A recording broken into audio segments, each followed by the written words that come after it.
Online ఇచ్చుకోండి. మీరు పని మానేసి రావడం కుదరదు.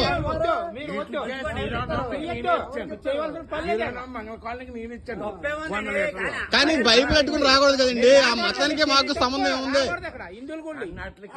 ఇక్కడేమో గుడి ఉందా, ఈ గుడి వెనక్కి వచ్చేమో మీరేమో మత ప్రచారం చేస్తున్నారు. ఇగో ఏంటి ఏసీ నమ్ముకోండి.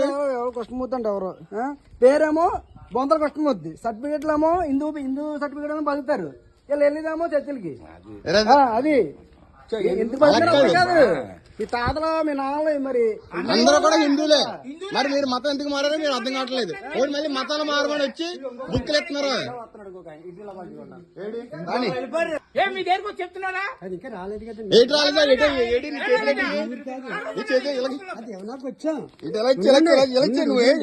వేరే నువ్వు పంచడానికి కుదరదు. నువ్వు పంచొద్దు పంచొద్దు.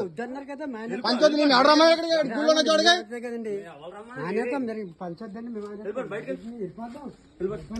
మీరు మత ప్రచారం చేయడానికి వాళ్ళ కాదు.